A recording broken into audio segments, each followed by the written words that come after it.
TRS ప్రభుత్వం గత ఎన్నికల్లో ఇచ్చిన వాగ్దానాలను నెరవేర్చాలని బీజేవైఎం ఆధ్వర్యంలో వరంగల్ కలెక్టరేట్ ప్రధాన గేట్ ముందు ధర్నా చేపట్టారు. ఉద్యోగాల నోటిఫికేషన్, నిరుద్యోగ వృత్తితో పాటు దళితులకు 3 ఎకరాల భూమి, నిరుపేద ప్రజలకు డబుల్ బెడ్రూమ్ ఇల్లు ఇవ్వాలంటూ డిమాండ్ చేశారు. సీఎం కేసీఆర్ పూటకో మాట మాట్లాడుతూ ప్రజలను, యువతను తప్పుదారి పట్టిస్తున్నారని మండిపడ్డారు.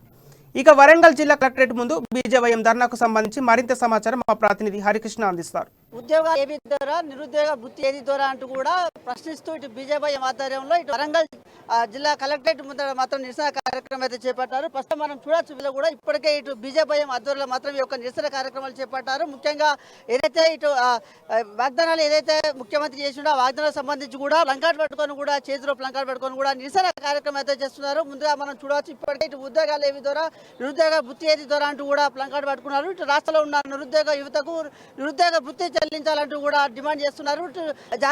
ఏదైతే జారీ చేసిన నోటిఫికేషన్ కూడా వెంటనే నియామకాలను కూడా చేయాలంటూ కూడా మాట్లాడుతున్న పరిస్థితి అయితే కనబడుతున్నాయి. ప్రస్తుతం మనతో పాటు బీజేపీ హనుమకొండ జిల్లా అధ్యక్షులు రావు పద్మ ఉన్నారు. వారితో మాట్లాడే ప్రయత్నం చేద్దాం. మేడం, చెప్పండి, గత ఎన్నికల కాంచాలు కూడా పలు వాగ్దానాలు చేసిన వాగ్దానాలు మాత్రం ప్రభుత్వం ఎక్కడ నిలుపుకునే పరిస్థితి, దీని మీద ఎట్లా చూస్తారు, దీన్ని ఎలా మాట్లాడతారు?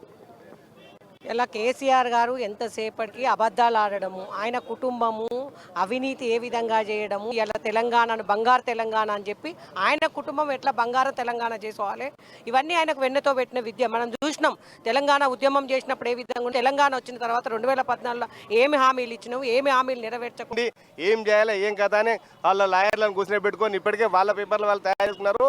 ఇప్పటికి ఇది ఆగేది కాదు, చాలా ఉన్నారు. తీగలాగితే దొరకలినట్టు మొత్తం మంది, చాలా మంది ఉన్నారు, దాదాపు 40 మంది ఉన్నారు అనేది తెలుసు. అందుకే ఇప్పుడు నేను అన్నాను, బిడ్డను తెలంగాణకు ఒప్పిపిండు, ఇక్కడ తెలంగాణను తాబోతు రాజ్యం చేసిండు, భారతదేశాన్ని కూడా. ముఖ్యమంత్రి గారు ఇండ్ల విషయంలో ఏం చెప్పిండో మీకు తెలుసు. డబుల్ బెడ్రూమ్ అన్నాడు, 5 లక్షలు అన్నాడు, ఇప్పుడు 3 లక్షలు అన్నాడు.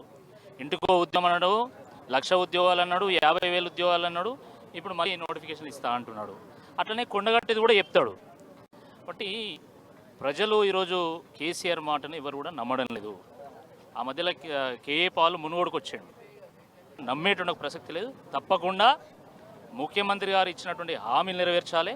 ఆయన ఏంటంటే పాత హామీ మర్చిపోవడానికి కొత్త హామీలు ఇస్తాడు. పాత హామీ గురించి మాట్లాడదు, ఇప్పుడు డబుల్ బెడ్రూమ్ గురించి ఎవరు మాట్లాడదు, కొత్త 3 లక్షల గురించి మాట్లాడాలి. ఆ రకంగా ఆయన ప్రయత్నం చేస్తుంటాడు. కాబట్టి ఈ సందర్భంగా ప్రజలందరినీ కూడా మేము విజ్ఞప్తి చేస్తున్నాము. కేసీఆర్ అనే వ్యక్తి ఊసరవెల్లి లాంటోడు. కాబట్టి ఆ రంగులను గమనించి ఈ దిశగా అంటే భారతీయ జనతా పార్టీని బలోపేతం చేయాల్సిందిగా కోరుతున్నాం. అయితే టీఆర్ఎస్ రాష్ట్ర ప్రభుత్వం ఏవైతే హామీలు ఇచ్చిందో ఆ హామీలను వెంటనే నెరవేర్చాలంటూ కూడా డిమాండ్ చేస్తున్నారు. ముఖ్యంగా ఏదైతే ఇటు ఉద్యోగాల నోటిఫికేషన్ కావచ్చు, ఇటు డబుల్ బెడ్ ఇల్లు కావచ్చు, ఇవన్నీ హామీలన్నీ కూడా నెరవేర్చాలంటూ కూడా డిమాండ్ చేస్తున్న పరిస్థితి కనబడుతుంది. ఇప్పుడు జర్నలిస్టు భాస్కర్తో హరికృష్ణ, అమ్మ న్యూస్, వరంగల్.